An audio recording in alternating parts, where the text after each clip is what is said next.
voices lift the truth for those who've gone astray. Nourished by the Eucharist, we build community. So here we are to pledge our lives to the Lord of eternity. I am Catholic, I am alive, I am the gospel, I am the light. I am Catholic, I am alive, I am the leaven, the salt and light. I am Catholic, I am alive. I am Catholic, I am alive, I am the gospel, I am the light. I am Catholic, I am alive, I am the leaven, the salt and light. I am Catholic, I am alive, I'll be a witness, I'll let it shine. I am Catholic, I am alive, I'll always follow the Lord of life.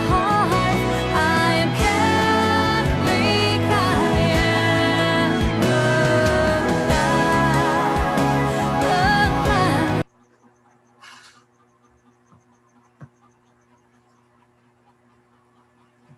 Maayong adlaw sa tanan, mga igsoon ko diha ni Kristo. Karong adlaw ako ang ipaambit kaninyo mahitungod niining gitawag sa ubang sekta nga pagtuo lamang mo'y ang basihan diha sa atong kalawasan. Og nahitukma ba kini diha sa atong pagtuong Katoliko nga mao lang ang atong basihan, ang atong pagtuo og wala nay maayong buhat. Mao kini ang unang pangutana mga igsoon nga kanunay gamiton nila alang-alang diha sa pagpangatake diha sa atong simbahang Katoliko. Tama na ba na pagtuo lang ang basihan sa atong kalawasan mga igsoon? Ay kay aduna sila'y mga batayan sa Biblia, mga chapter and verse nga ilahang paggamiton alang-alang diha sa pag atake sa tuang pagtuong Katoliko. Una, mao kini ilang gamiton kining book of letter of Paul to the Ephesians chapter 2 verse 8 to 9 nga mismo ang pastor mi suna kanako nga kini nga verse nga iyahang gipakita kanako og gipabasa kanako nga mao kini murag sentro sa ilahang pagtuo isip protestante or nga ginatawag nga Baptist Church mga igsoon. Mao kini ang nakasulat, for by grace you have been saved through faith, and this is not from you, it is the gift of God. It is not from works, so no one may boast. Klaro kuno dinhi nga gipahayag ni San Pablo nga pinaagi lamang sa tuang pagtuo gikan sa grasya sa atong Ginoong Hesukristo o diha sa atong pagtuo kita naluwas. Kining grasya dili kini makuha sa tao, dili kini nagagikan sa tao kundi grasya kini nga regalo sa tuang Ginoong Hesukristo.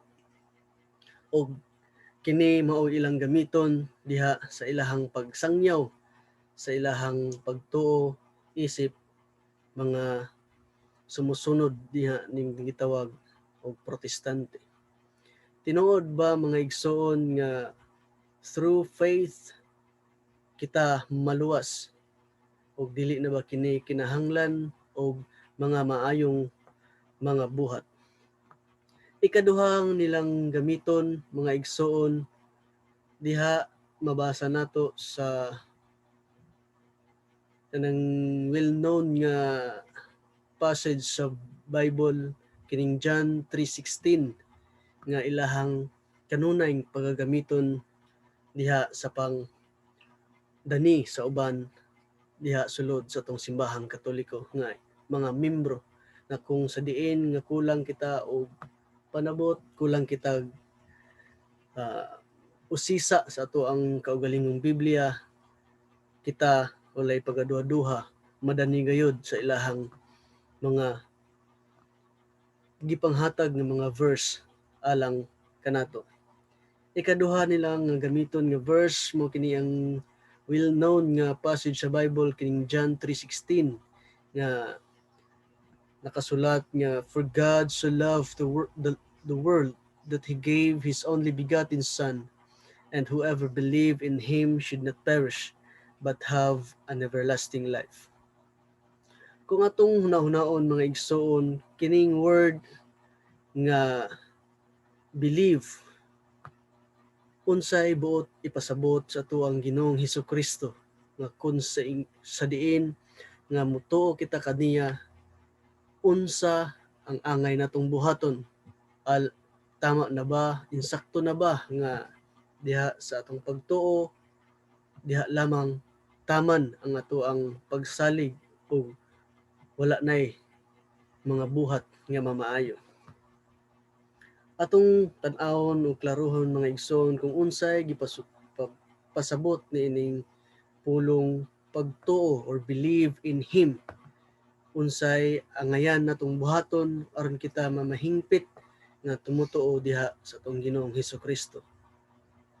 Una mao kini unsay buot pasabot sa pagtuo kaniya or believe in him sa John 3:16 nga kung sa diin magatuo isip disipulo sa tuang Ginoong Hesukristo. Mao kini ang nakasulat sa Juan 8:31 mga igsoon kung sa diin unsay buot ipasabot nga nagatuo kita kaniya. Mao kini ang giingon ni Jesus then said to those Jews who believed in him, "If you remain in my words, you will truly be my disciples." Klaro kayo mga igsoon nga gipahayag na mismo ang atong Ginoong Hesukristo nagaingon nga kinsa katong nagatuo kanako siya magapabilin sa iyahang mga pulong, magapabilin sa iyahang mga buhat nga mamaayo ug siya mamahimong tinuod nga disipulo, tinuod nga sumusunod sa atong Ginoong Hesukristo.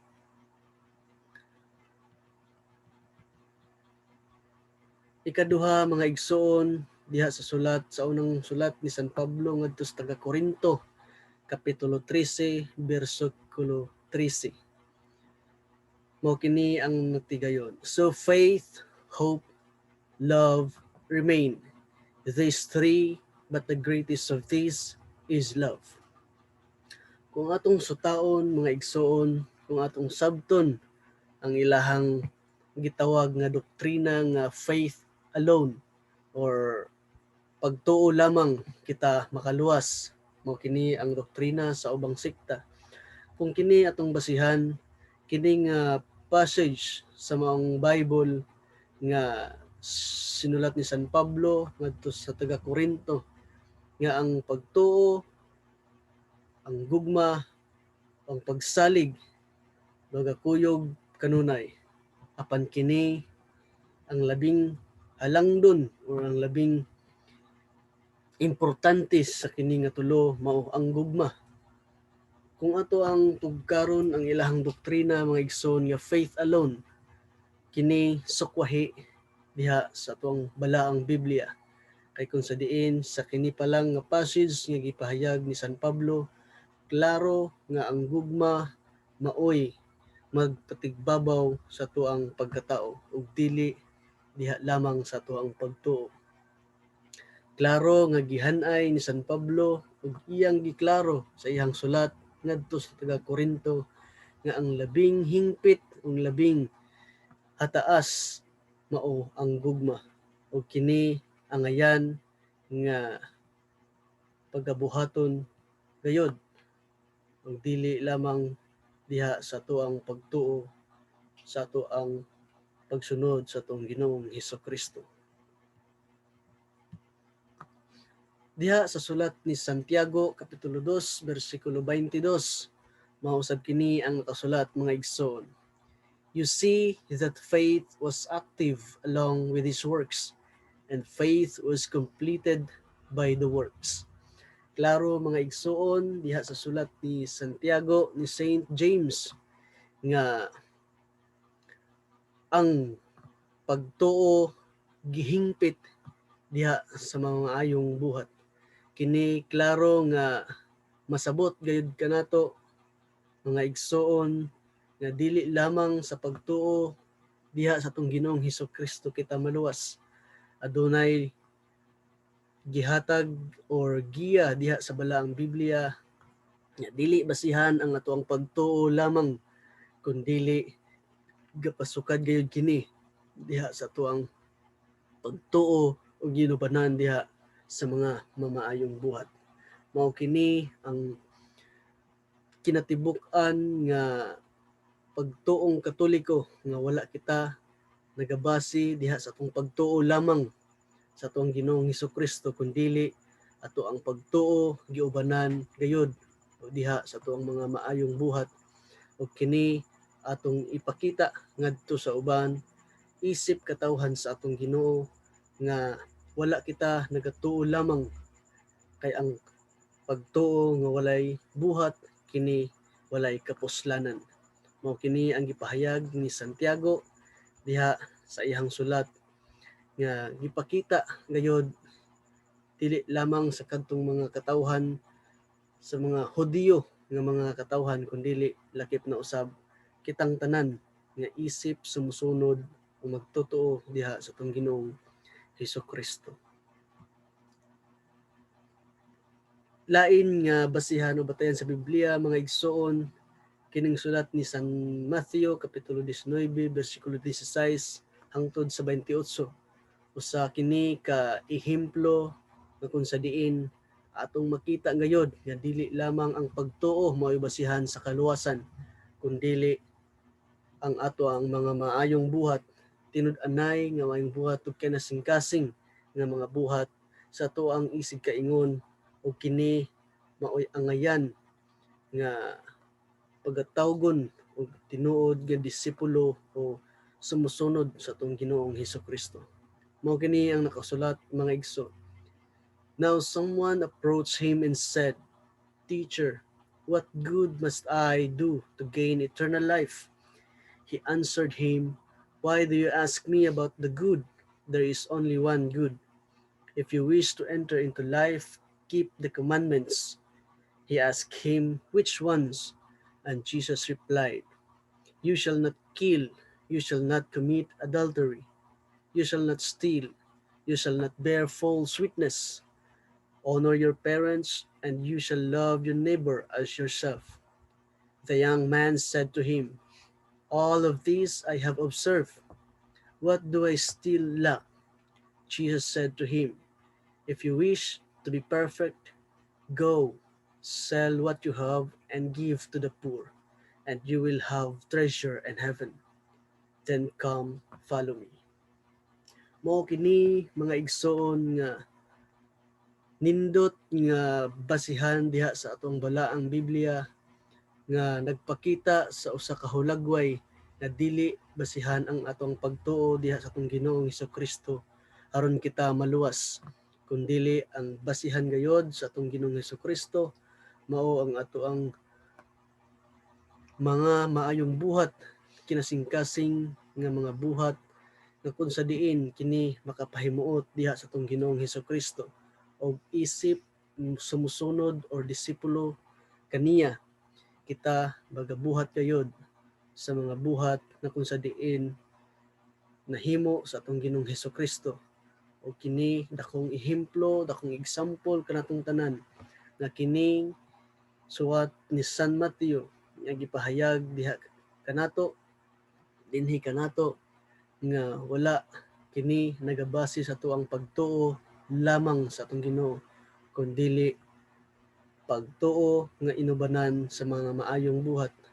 Kini maoy labing hingpit nga tawgon kitang disipulo or sumusunod sa tuang Ginoong Hesukristo. Diha sa laing sulat ni San Mateo kapitulo 22 bersikulo 36 hangtod sa 40. Mausab kini ang atong mabasa mga igsoon. Teacher, which commandment in the law is the greatest? Si Jesus miingon, he said to him, you shall love the Lord your God with all your heart, with all your soul, and with all your mind. This is the greatest and the first commandments. The second is like it. You shall love your neighbor as yourself. The whole law and the prophets depend on these two commandments. Kini klaro nga si Hesukristo mismo nga nagpamatuod kanato mga igsoon nga aduna lamay duha ka commandments nga gihatag kanato isip atong tamdan, atong sundon diha sa maayong buhat, diha usab sa atong pagtuo kaniya. Nga ang una nga gihatag ang gipatamod ni Hesukristo kanato mao nga higugmao nato ang Ginoo labaw sa tanan.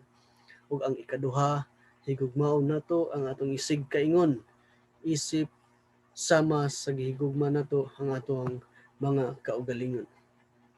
Klaro kayo mga igsoon nga wala dinhi dili nato makita ang unsa ka importante ang kanang gitawag nga faith alone sa ubang sekta, kay kini dili kini makapasa sa unsa nga mga tuod nga gipasabot sa Biblia.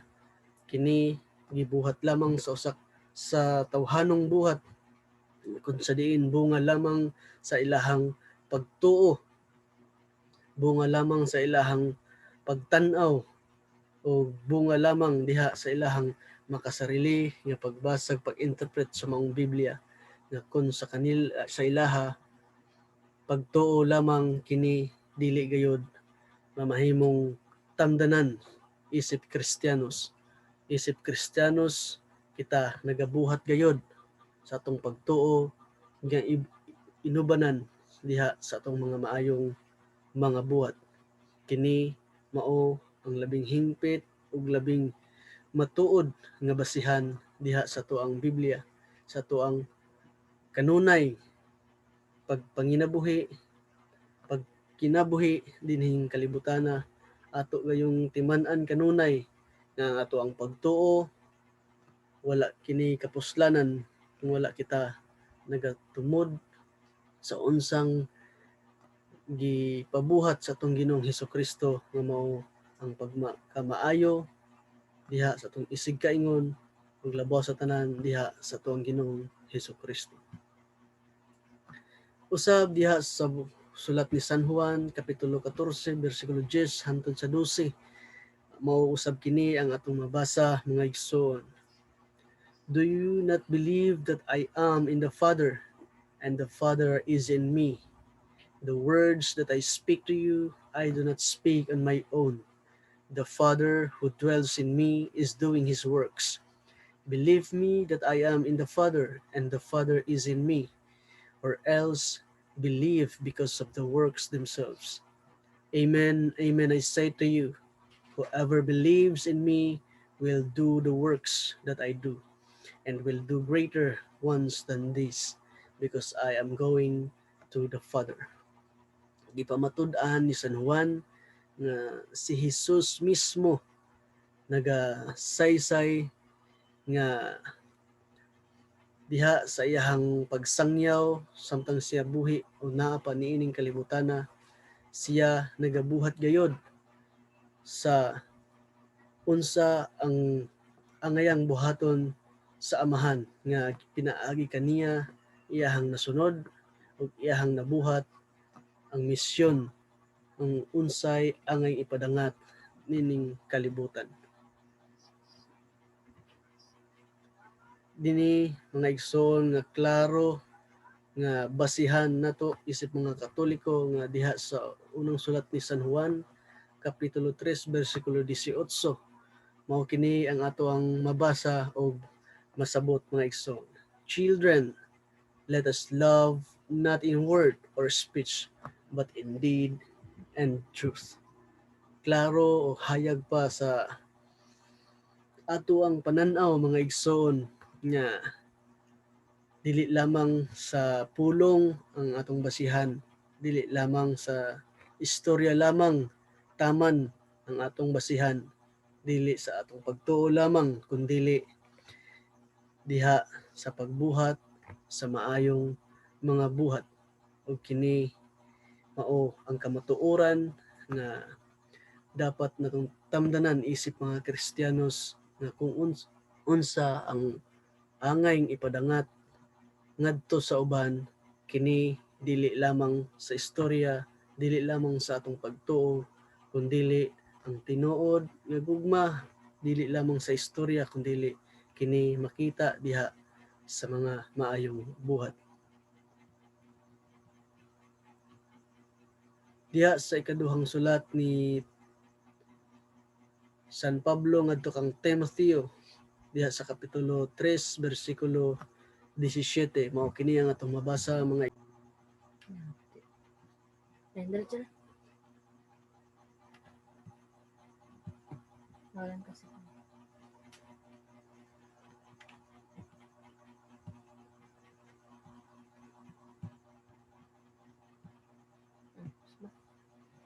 diha sa ikaduhang sulat ni San Pablo ngadto kang Timoteo kapitulo 3 bersikulo 17. Mao kini ang nakasulat mga igsoon. So that one who belongs to God may be competent, equipped for every good work. Nga gipaklaro ni San Pablo sa kinsa nga naga anaa diha sa atong Ginoo nga isip iyahang sumusunod kita magas abay gayud ni ining gitawag nga mga mamaayong buhat kung sa diin mao kini ang gusto sa atong Ginoong Hesukristo nga mapaabot kanato nga isip sumusunod, isip mga disipulo, kita dili lamang kutob diha sa atoang pagtuo, sa atoang pag-istorya, kundi kini mabasihan, makaplagan gayud diha sa atoang mga maayong mga buhat.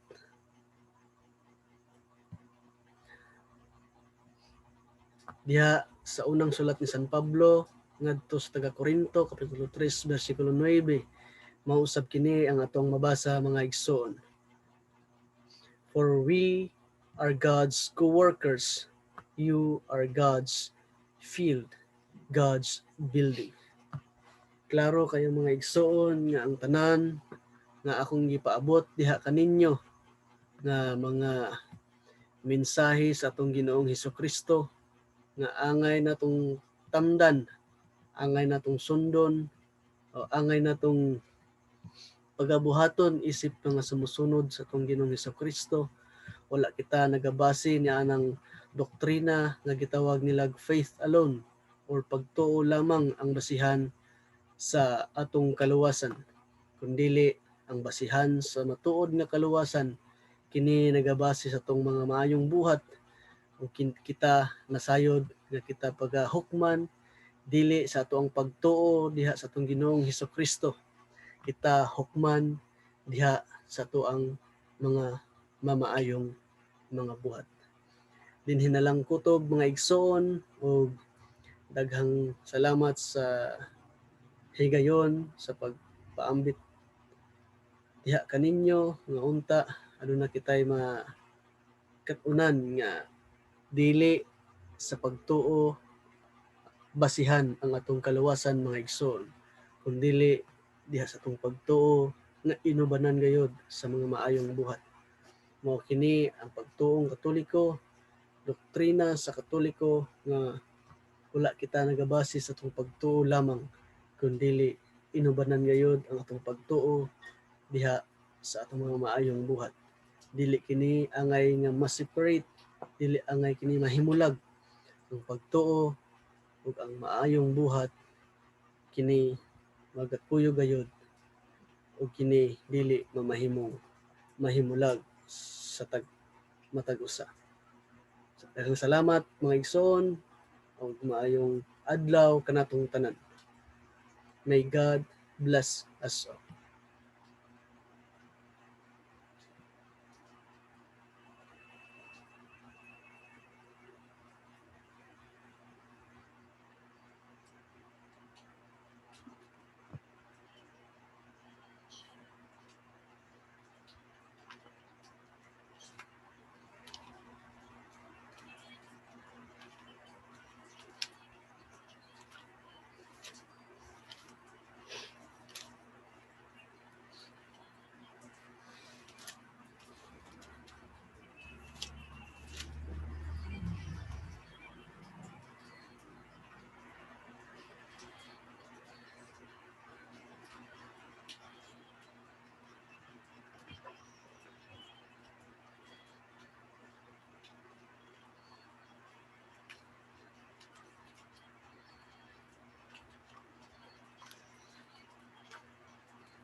I am Catholic, I am alive, I am the gospel, I am the light.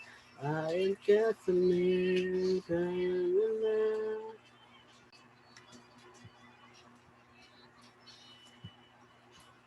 Andrew.